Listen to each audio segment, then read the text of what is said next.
wabarakatuh. Waalaikumsalam warahmatullahi wabarakatuh. Ya, tanam kentang dirapat-rapatkan. Cakep. Datang petani mencari celana. Cakep. Selamat datang saya ucapkan.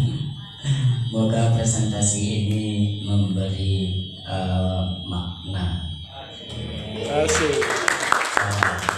Yang penting 41 slide Bapak Ibu.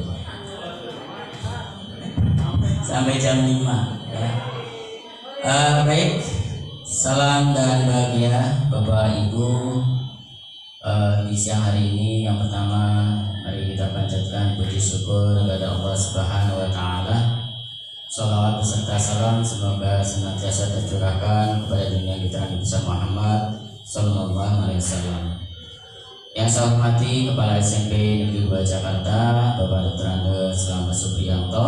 Yang saya hormati Wakil Kepala SMP Negeri 2 Jakarta Ibu Tati, Ibu Eri. Yang saya hormati pengendali mutu Pak Dede dan Bapak Ibu seluruhnya yang tidak bisa saya sebutkan satu persatu. Namun sekali lagi tidak mengurangi rasa hormat dan takzim saya. Ibu dan Bapak sekalian, di siang hari ini saya pertama mengucapkan terima kasih ya karena Bapak Ibu sudah berkenan untuk menghadiri undangan dalam rangka berbagi pemahaman. Karena ini adalah sesuatu hal yang memang harus kita laksanakan. Kita sama-sama untuk mengawal ya pendidikan kita ini agar semakin baik dan semakin baik. Kenapa? Karena budaya positif yang ada di lingkungan sekolah itu harus selalu dibangun. Ya, itu Ibu dan Bapak. Baik. Sebelumnya udah kenal ya Ibu ya. Nah ini kecil yang ganteng. Ganteng kata istri saya. Itu sering pemahaman dengan teman sejawat yaitu dalam budaya positif. Ini mohon maaf tadi karena pagi padat sekali saya dengan di rumah juga ada takziah sehingga saya belum menyiapkan untuk pretest ya. Ada post testnya dulu nanti diskusi tadi nggak apa-apa. Jadi aksi nyatanya adalah terkait dengan budaya positif Bapak Ibu. Jadi kebetulan saya itu difasilitator dengan seorang ibu yang cantik sekali, ya, Ibu Eni Amiraton dari Jogja, dari Klaten. Kemudian dengan pengajar praktik Pak Ain Munawar, ya, dari SMP 156. Baik Ibu dan Bapak, kita sedikit terkait dengan kesepakatan bersama dulu ya. Ini saya buat tiga kesepakatan, tapi ya artinya seolah-olah dari saya, tapi mungkin kita kembalikan ke Bapak Ibu ya, ke Bapak Ibu. Sepakat enggak? Yang satu mengikuti acara sampai selesai. Sepakat? Iya. Dua, angkat tangan jika ingin berbicara atau bertanya. Sepakat? Bapak Ibu? Ya. Tiga, tidak memotong orang lain yang sedang berpendapat. Sepakat ya? Karena ini kan bagian dari etika. Jadi misalnya ada seseorang yang sedang berbicara, menyampaikan pendapat, kita mencoba untuk mendengarkan. Dengarkan terus benar-benar sampai selesai. Nah baru kita memberikan tanggapan. Itu adalah bagian dari etika dan budaya kita, Bapak Ibu. Baik Ibu dan Bapak, ini ada satu pertanyaan pemantik, ya. Setuju atau tidak setuju? Nah, satu, hukuman dapat mendisiplinkan anak. Setuju? Gimana Bapak Ibu, setuju? Hukuman dapat mendisiplinkan anak. Coba ya setuju, angkat tangan.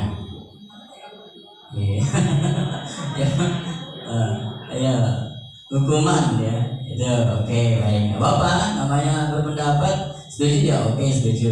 Dua, pemberian hukuman dengan hal positif seperti membaca atau membersihkan halaman sekolah dapat meningkatkan disiplin anak. Setuju? Setuju. Oke. Tiga, memberikan penghargaan dapat meningkatkan motivasi belajar anak. Setuju? Bu Azizah banyak setuju nih nih. Baik. Kita lanjut ya, Bapak Ibu. Nanti kita bersama-sama dari pernyataan tersebut ya. Topik kita adalah disiplin positif dan nilai-nilai kebajikan universal. Ya. Kemudian dua, teori motivasi, hukuman dan penghargaan serta restitusi. Ketiga, keyakinan kelas, kesepakatan ataupun keyakinan kelas. Kemudian empat, kebutuhan dasar manusia dan dunia berkualitas. Lima, restitusi. Lima, kontrol. Lima, posisi kontrol kita sebagai guru. 6, restitusi. Segitiga restitusi. Ibu dan Bapak, kita mulai dari peta konsep di sini ya. Di dalam teori kontrol dan teori pilihan, Dr. William Glasser itu menyatakan makna disiplin ya. Makna disiplin adalah belajar kontrol diri dengan menggali potensi kita agar tercapai tujuan mulia, yaitu sesuatu yang menjadi seseorang yang kita inginkan berdasarkan nilai-nilai yang kita hargai. Kemudian ada motivasi setiap manusia, orang, siapapun, anak kecil, orang dewasa, orang yang sudah tua, ketika melakukan sesuatu, melakukan satu tindakan, tentu ada motivasi yang dia lakukan, ya. Maka disinilah ada teori motivasi. Jadi motivasi ada tiga motivasi. Satu, untuk menghindari hukuman. Dua, untuk mendapatkan imbalan, ya. Tiga, untuk menghargai diri sendiri. Kemudian setelah itu runutannya adalah nilai-nilai kebajikan universal. Artinya nilai kebajikan yang umum, sifatnya global, sifatnya menyeluruh. Itu ya Bapak Ibu. Kalau di Indonesia mungkin di anak-anak kita yaitu profil pelajar Pancasila, ya, nilai kebajikannya gitu. Tapi banyak lembaga-lembaga yang lebih banyak sekali merinci nilai-nilai kebajikan itu. Dan keyakinan kelas, kemudian lanjut di 5, posisi kontrol. Di sini ada sebagai penghukum, pembuat rasa bersalah, teman, pemantau, dan manajer. Ya, kemudian segitiga restitusi itu ada menstabilkan identitas, kemudian validasi kebutuhan, ya, menanyakan keyakinan. Nah, di hal yang berikutnya adalah 5 kebutuhan dasar manusia: bertahan hidup, penguasaan, kasih sayang dan rasa diterima, kesenangan dan kebebasan. Jadi dari sinilah kita bisa menggali, ya, ketika suatu siswa melakukan sesuatu hal yang mungkin dia langgar, ada kebutuhan apa, kebutuhan dasar apa yang belum dia dapatkan. Seperti itu Bapak Ibu. Ini peta konsepnya. Baik, kita mulai dari nilai-nilai positif, disiplin positif dan nilai-nilai kebajikan universal. Mohon izin Bapak Ibu, nanti kalau misalnya Bapak Ibu mau menyampaikan pendapat atau ingin ini silakan, ya, di-cut nggak apa-apa, ya. Oke. Disiplin positif dan nilai-nilai kebajikan universal. Ibu dan Bapak berasal dari mana sih makna disiplin? Ya, makna disiplin itu dari bahasa Latin disciplina yang artinya belajar. Ya. Makna asal dari kata ini berkonotasi dengan disiplin diri dari murid-murid Sokrates dan Plato. Disiplin diri membuat orang menggali potensinya menuju sebuah tujuan, apa yang dia hargai. Nah ini, jadi tapi di budaya kita yang selama ini mungkin masih berjalan itu, makna kata disiplin telah berubah menjadi sesuatu yang dilakukan seseorang pada orang lain untuk mendapatkan kepatuhan. Ya, kecenderungan umum adalah menghubungkan keadaan disiplin dengan ketidaknyamanan, bukan dengan apa yang kita hargai atau pencapaian suatu tujuan mulia. Jadi anak-anak kadang-kadang kalau ditekan suruh disiplin, kadang-kadang nggak nyaman gitu, ya. Oke. Selanjutnya, Bapak Ibu, ini kita coba merubah mindset kita, perubahan paradigma, ya, dari teori kontrol, ya, atau teori pilihan, ilusi, ya, ilusi kontrol. Dari selama ini mungkin kita menganggap bahwasanya guru itu bisa mengontrol murid. Ilusi guru mengontrol murid, ya. Ilusi bahwa kritik dan membuat orang merasa bersalah dapat menguatkan karakter. Ilusi bahwa semua penguatan positif efektif dan bermanfaat. Kemudian ilusi bahwa orang dewasa memiliki hak untuk memaksa. Ya, jadi yang pertama itu sebenarnya kita itu nggak ada kuasa untuk mengontrol siswa. Ya.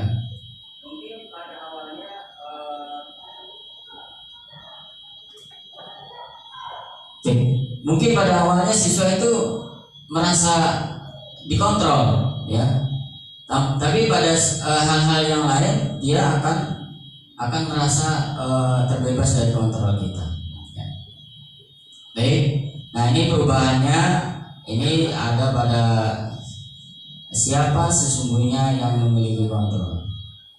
Di dalam respon teori itu, teori yang lama, kemudian teori yang sekarang. Dikatakan kita mencoba mengubah orang agar berpandangan sama dengan kita, ya. Padahal kita berusaha memahami pandangan orang lain tentang dunia.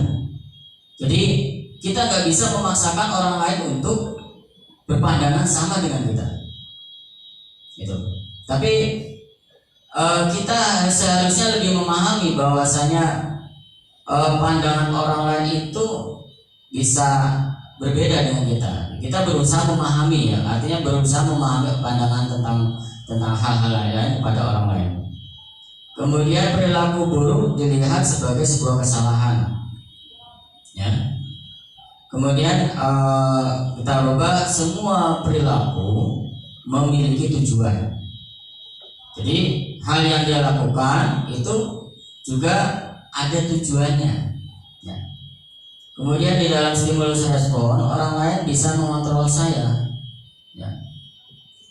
Tapi pada teori kontrol ini hanya kita sendiri yang bisa mengontrol diri, ya. Kemudian saya bisa mengontrol orang lain dalam stimulus respon, tapi kita tidak bisa mengontrol orang lain. Ya, kita nggak ada kuasa untuk mengontrol orang lain. Ya. Pemaksaan ada pada saat bujukan gagal. Kemudian kita berubah pada teori kontrol, kolaborasi dan konsensus menciptakan pilihan-pilihan baru. Artinya kita mencoba untuk melakukan kolaborasi, ya, kesepakatan bersama. Jadi bukan kita memaksa, tapi kita lakukan kolaborasi. Jadi hal-hal yang itu kita coba geser. Kemudian model berpikir menang atau kalah. Model berpikir menang kalah. Jadi kita juga pikirnya sekarang bergeser lagi supaya menjadi seorang pemenang. Jadi model berpikirnya menang-menang. Gitu. Ingin jadi juara ya menang, pikirannya menang gitu. Ya. Baik. Nah ini Bapak Ibu. Kita coba ke nilai-nilai kebajikan dulu. Nilai-nilai kebajikan adalah sifat-sifat positif manusia yang merupakan tujuan mulia yang ingin dicapai setiap individu. Nilai-nilai tersebut bersifat universal dan lintas bahasa, suku bangsa, agama maupun latar belakang. Setiap perilaku perbuatan memiliki tujuan. Jadi setiap perilaku perbuatan memiliki tujuan. Ini menurut Dr. William Glasser. Jadi anak ketika melakukan sesuatu hal dia sebenarnya ingin ada apa, gitu. Tujuannya apa? Berikutnya dengan mengaitkan nilai-nilai kebajikan yang diyakini seseorang, maka motivasinya yang ada di dalam itu akan terbangun dengan mengaitkan nilai-nilai kebajikan. Misalnya nih Bapak Ibu, kita buat kesepakatan kelas. Nah, misalnya kalian datang tepat waktu. Nilai kebajikan apa yang akan kalian?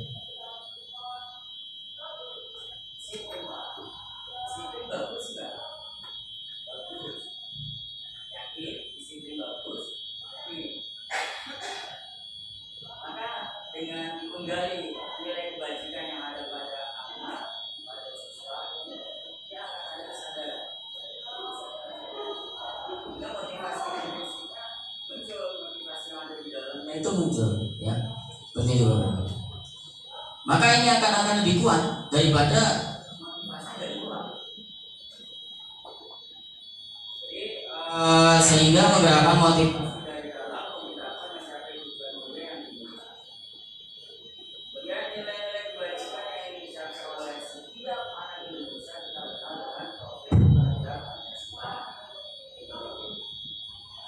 Ya, makasih Pak. Jadi ini pelajar Pancasila kan ada beriman, bertakwa kepada Tuhan Yang Maha Esa dan berakhlak mulia, mandiri, bernalar kritis, berkebudayaan global, bergotong royong dan kreatif. Ya, ada banyak lembaga-lembaga sekolah yang mencantumkan nilai kebajikan itu banyak sekali, tuh ya. Nah, kita ini juga sebenarnya sudah mewakili ya semuanya. Ada tentang bijaksana, ada juga tentang mencantumkan apalagi banyak ya, hal-hal yang sifatnya universal ya, semuanya. Jadi ini bagian dari nilai kebajikan.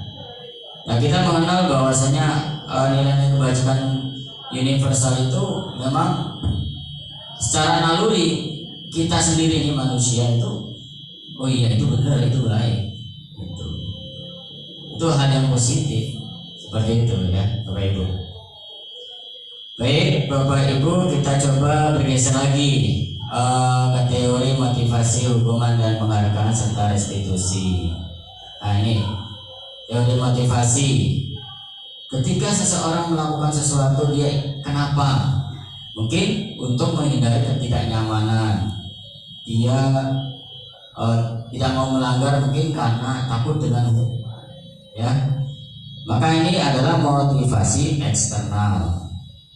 Kemudian untuk mendapatkan imbalan dari orang lain atau institusi, maka motivasinya juga masih eksternal. Nah, yang sangat baik, yang sangat bagus adalah nomor 3, untuk menghargai diri sendiri, ya, motivasi internal. Jadi saya akan menjadi orang yang seperti apa bila saya melakukannya. Jadi beda pertanyaannya di dalam dirinya. Kalau yang pertama menghindari hukuman, yang dia tanyakan apa yang akan terjadi apabila saya melakukannya. Baik, udah, ya. Kemudian apa yang akan saya dapatkan apabila saya melakukan imbalan, gitu, ya. Nah, 1, 2 itu eksternal, yang ketiga adalah internal. Baik, di sini Ki Hajar Dewantara mengatakan merdeka menurut Ki Hajar Dewantara tidak hanya terlepas dari perintah, akan tetapi juga cakap buat memerintah diri sendiri. Jadi dia bisa mengendalikan diri, bisa memerintah diri sendiri. Itu adalah merdeka, ya. Oke, nah ini hukuman dan konsekuensi. Hukum bersifat tidak terencana atau tiba-tiba. Anak atau murid tidak tahu apa yang akan terjadi dan tidak dilibatkan. Hukuman bersifat satu arah dari pihak guru yang memberikan dan hanya menerima suatu hukuman tanpa melalui suatu kesepakatan atau pengarahan dari pihak guru, baik sebelum atau sesudahnya.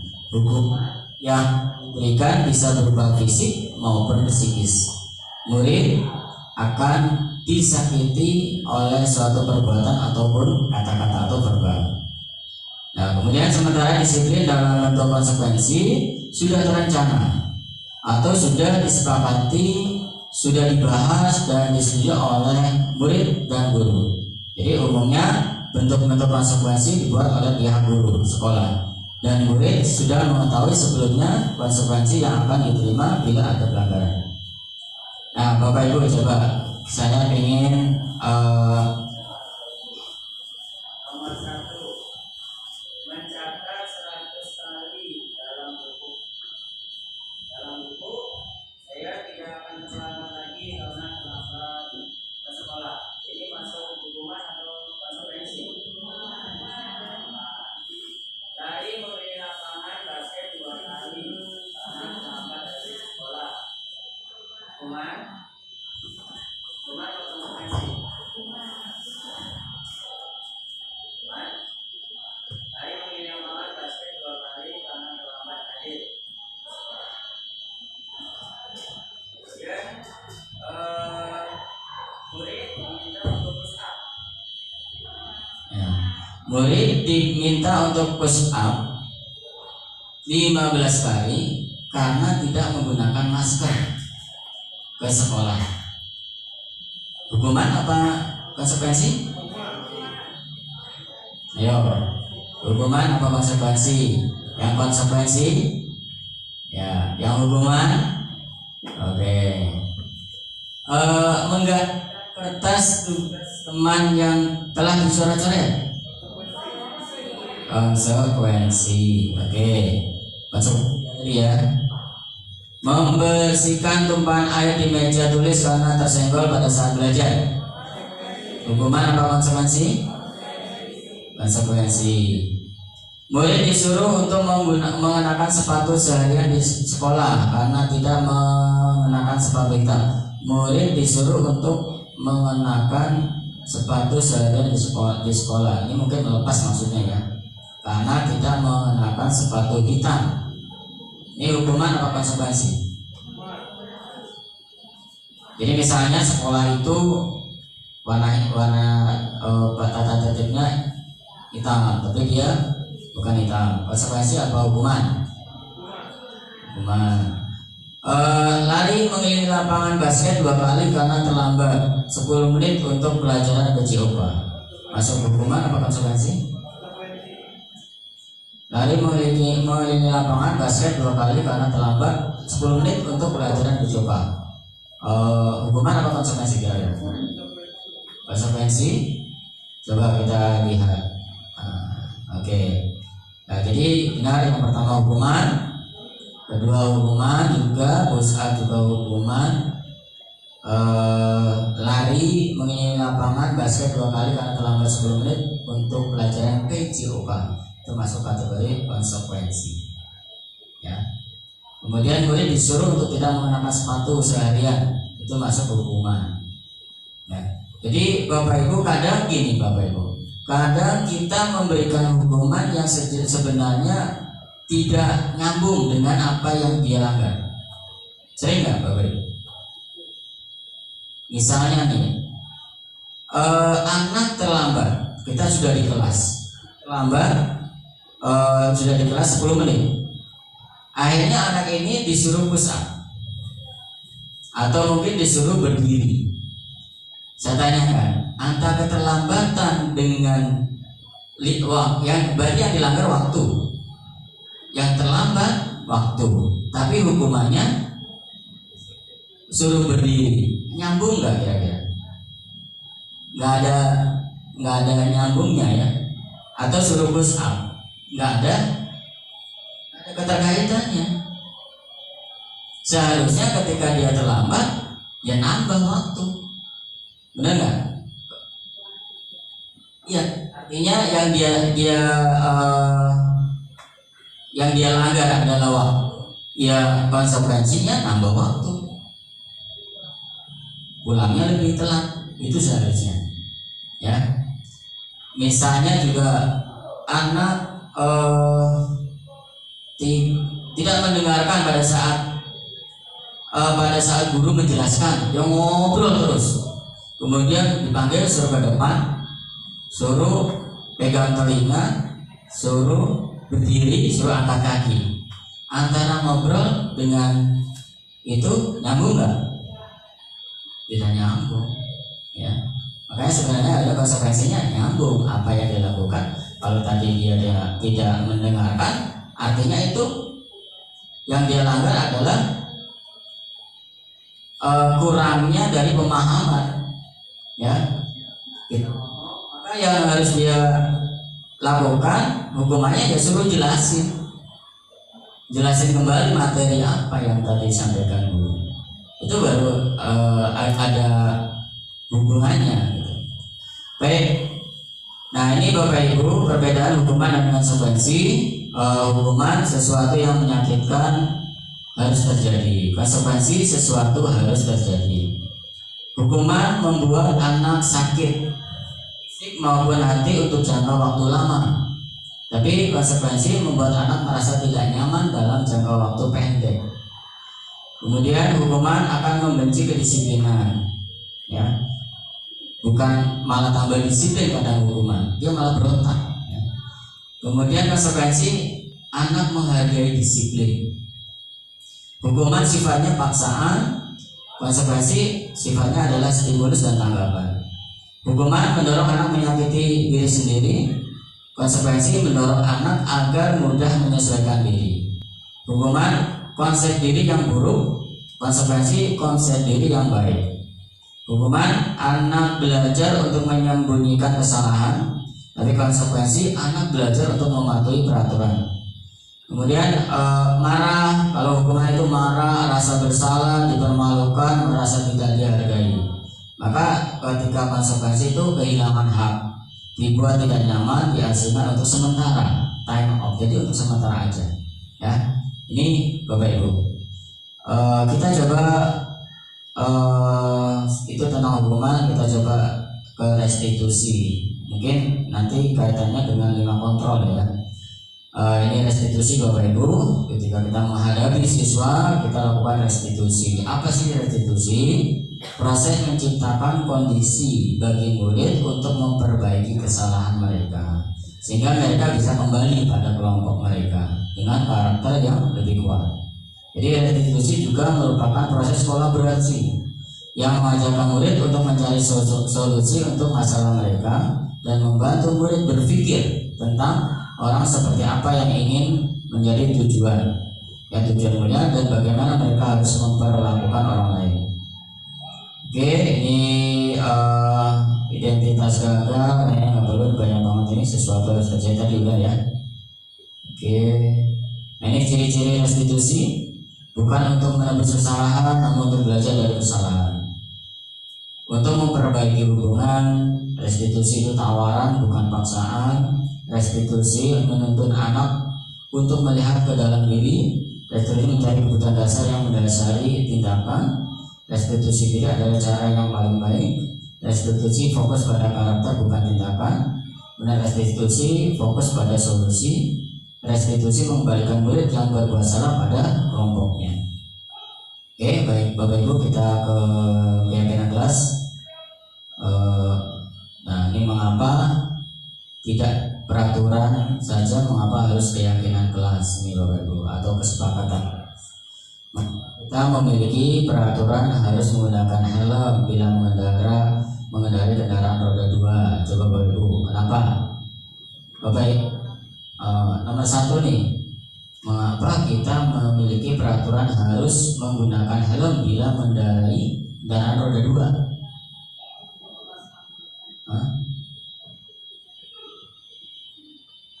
Kemudian mengapa kita memiliki peraturan 3M, menggunakan masker, mencuci tangan dan menjaga jarak? Mengapa kita memiliki peraturan harus datang tepat waktu pada saat mengikuti pelajaran? Nah sekarang Bapak Ibu, ketika Bapak Ibu keluar menggunakan helm itu karena alasannya apa? Takut polisi?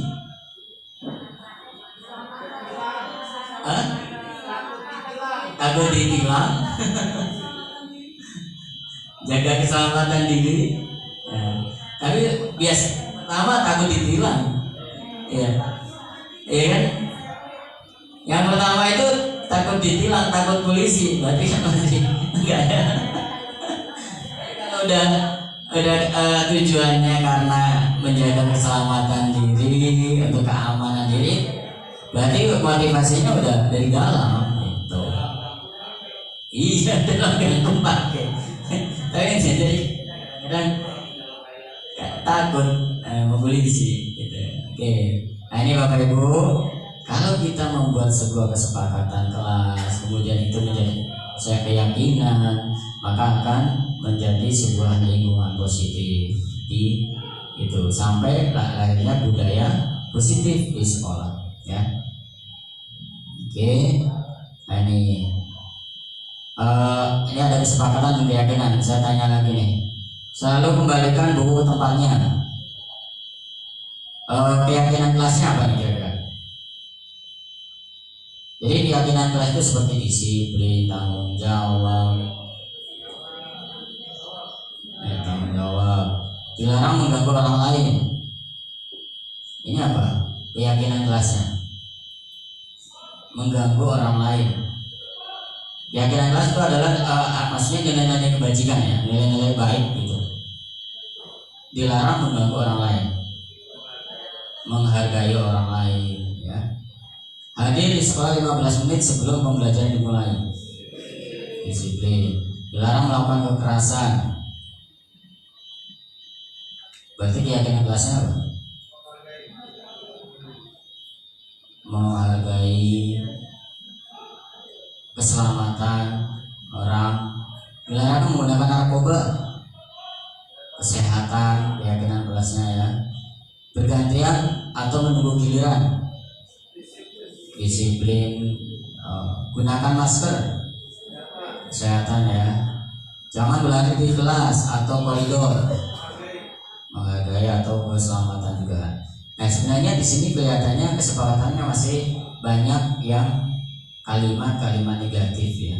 Pasti ada kata jangan berlari di kelas atau di koridor. Kata-kata jangan itu masih negatif ya. Dilarang itu masih negatif. Tapi bagaimana kita buat sebuah kalimat menjadi positif gitu. Ya. Oke, nah ini tadi tanggung jawab, menghormati orang lain, benar ya, keyakinan kelasnya ya, menghormati orang lain dan berkomitmen. Komitmen di sisi keyakinan kelasnya, keselamatan, menghormati orang lain, ini benar. Kesehatan, kemudian bergantian atau menunggu, menghormati orang lain dan latihan bersabar, ya. Itu gunakan masker, kesehatan dan keselamatan. Jangan berlari di kelas atau koridor, keselamatan dan keamanan. Baik, saya lanjut Bapak Ibu, mungkin tinggal beberapa lagi. Kebutuhan dasar manusia ini yang mendasari ya perilaku manusia ya, atau ketika ada beberapa hal yang dilanggar, dia sebenarnya apa kebutuhan yang belum tercapai, yaitu yang kebutuhan pertama adalah bertahan hidup. Manusia itu kebutuhan dasar. Kasih sayang dan rasa diterima, penguasaan, power, kebebasan, dan kesenangan. Jadi 5 kebutuhan dasar itu, ya. Itu Bapak Ibu. Ini yang mendasar. Jadi ketika siswa itu melakukan sesuatu, itu kita gali kebutuhan apa yang belum dia. Oke, 5 posisi kontrol kita sebagai guru. Ini penghukum, kelihatan nggak Bu? Jadi yang pertama, guru sebagai penghukum, guru sebagai pembuat rasa bersalah, sebagai teman, sebagai pemantau, sebagai manajer. Kira-kira posisi kita selama ini di mana? Penghukum, pembuat rasa bersalah, teman, apa pemantau atau manajer?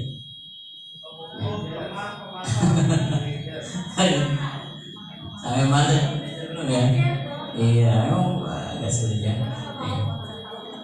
Ya. Nah ini kalau penghukum kita cirinya guru berbuat menghardik, menunjuk-nunjuk, menyakiti, menyindir, ya.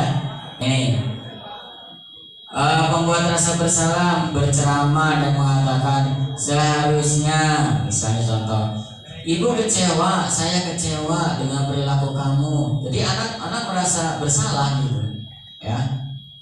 Kemudian kalau sebagai teman membuatkan alasan-alasan untuk muridnya, pemantau menghitung dan mengukur, manajer mengajukan pertanyaan-pertanyaan. Nah ini perkataan kalau penghukum ini salah satu contoh ya. Kalau kamu tidak melakukannya, awas ya, rasakan. Tuh. Tapi kalau membuat rasa bersalah, kamu seharusnya gini-gini. Kamu sudah tahu, ibu lelah sekali mengatakannya, ibu stres, ibu capek. Nah, itu membuat rasa bersalah. Jadi anak-anak merasa jadi oh iya saya tidak salah ya, saya membuat rasa bersalah jadi. Nah ini kalau teman, ayolah lakukan demi ibu. Masa kamu tidak mau? Ingat tidak ibu pernah ingat tidak ibu pernah bantu ya. Makanya ini kalau pemantau apa peraturannya? Jadi anak ketika melanggar apa sih peraturannya itu sebagai pemantau. Tapi kalau sebagai manajer apa yang kita yakini? Apa yang bisa kau kerjakan untuk memperbaiki masalah? Hasilnya nih, ini hasil ya. Memberontak, menyalahkan orang lain dan berbohong ini katanya. Kemudian menyembunyikan, menyangkal dan berbohong. Ketergantungan kalau ke teman. Jadi nanti kalau teman peserta siswa ini murid ini itu karena dia merasa oh ini sebagai teman nih, merasa enak nih ngajak ngobrol. Pemantau menyesuaikan diri bila diawasi, kelihatan oh ada bapak itu. Kemudian ini. Kemudian ketika menjadi manajer maka hasilnya adalah ada kekuatan ya, penguatan. Oke, dampak pada murid ini, kalau menghukum mengulangi kesalahan ya. Ini kalau di murid ketika guru penghukum biarkan saja nanti juga marah-marah lagi. Tuh. Tapi kalau guru sebagai pembuat rasa bersalah, maafkan saya. Tuh, kata ini kalau pemantau saya pikir bapak ibu teman saya ternyata begitu. Kemudian kalau pemantau berapa banyak bintang yang saya harus peroleh, berapa halaman yang harus saya tulis. Kalau guru manajer bagaimana caranya saya bisa memperbaiki keadaan, bagaimana caranya saya bisa memperbaiki kesalahan. Dampak pada murid ini kalau penghukum mengulangi kesalahan.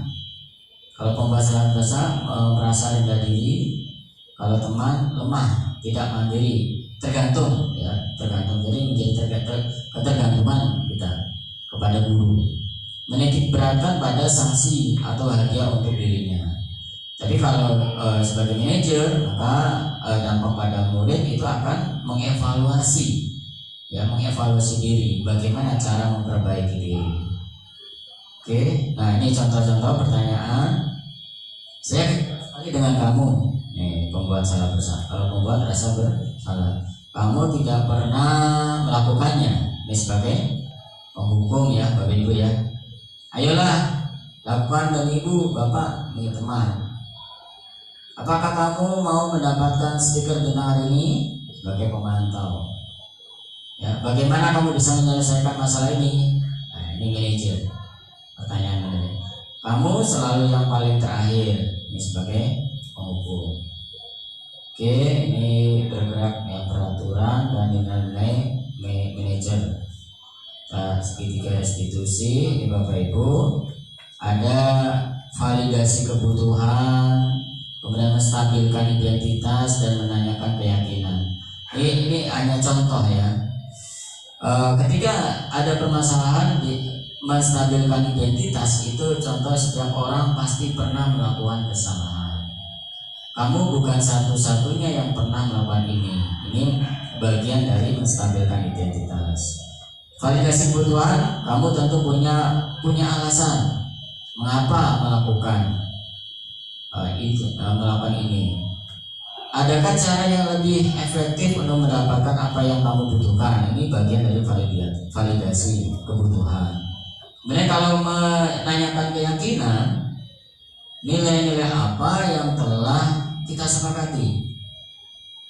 Kamu ingin menjadi orang yang seperti apa?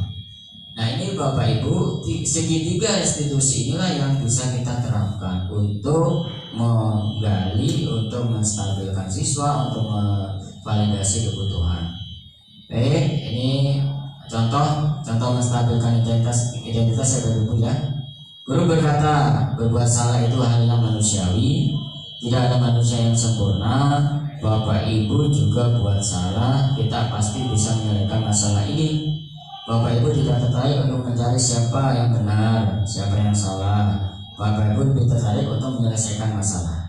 Kalau kamu menyalahkan dirimu sendiri terus-menerus, apakah kamu bersikap baik pada dirimu sendiri? Itu bagian dari menstabilkan identitas. Mungkin ada hal-hal yang lain yang bisa kita lakukan, pertanyaan-pertanyaan. Nah, ini validasi kebutuhan ya. Contohnya, kamu bisa saja kan melakukan hal yang lebih buruk, tapi kamu tidak melakukannya. Kamu pasti punya alasan mengapa melakukannya. Apa yang penting bagi kamu? Nah, kamu boleh tetap berusaha menjaga sikap itu, tapi tambahkan sikap yang lain, yang baru. Maukah kamu belajar cara lain untuk mendapatkan yang kamu butuhkan tanpa harus memukul? Apakah kamu bisa melakukan dengan lebih baik besok lagi? Nah, ini bagian dari validasi kebutuhan ya. Oke, ini menanyakan keyakinan Bapak Ibu. Apa nilai yang kita percaya di kelas sekolah kita? Nilai-nilai universal apa yang telah kita sepakati? Kelas yang ideal itu seperti apa? Kamu ingin jadi anak seperti apa? Apa yang kamu rasakan ketika kamu melakukan itu? Ya, kamu menjadi orang seperti apa? Ini adalah menanyakan keyakinan. Baik, ini intervensi 30 detik. Coba Bapak Ibu. Ini apa Bu? Berapa? Belum. Apakah kamu ingin berbuat lebih baik? Ini masuk apa tadi? Apakah kamu ingin berbuat lebih baik? Validasi apa? Meyakini identitas apa? Tadi keyakinan. Ya. Apakah saat ini kamu sedang menjadi orang yang sedang kamu inginkan? Apakah ini keyakinan, meyakinkan atau validasi kebutuhan? Ya. Apakah kamu bisa mengubah kegiatan perilaku kamu saat ini menjadi sikap yang lebih membantu? Validasi. Apakah wajar membuat kesalahan? Bisakah kita memperbaikinya? Validasi. Apa yang kamu lakukan saat ini sesuai? Oke. Kapan kamu siap untuk mulai? Peraturannya apa? Keyakinan ya. Iya. Sepertinya kamu punya masalah. Saya bisa bantu apa? Validasi kesalahan. Saat ini kamu seharusnya berbuat apa? Ya, ini keyakinan. Apa yang bisa saya bantu agar kamu bisa melakukannya? Validasi. Apakah saya bisa bantu kamu agar dapat segera dimulai? Ya. Apakah tugas kamu saat ini? Validasi. Bagaimana kamu ingin diperlakukan pada kegiatan ini? Bisakah kamu melakukannya? Bagaimana kamu ingin diperlakukan pada kegiatan ini? Bisakah kamu melakukannya? Ya, melakukan keyakinan. Apa yang kamu inginkan? Peraturannya apa? Keyakinan ya Bapak Ibu. Oke. Terima kasih. Itu Bapak Ibu terkait dengan pemahaman kita bersama. Saya kasih waktu 5 menit. Mungkin silakan. Barangkali ada yang ingin ditanyakan. Kalau nggak ada yang ditanyakan berarti sudah oke semua.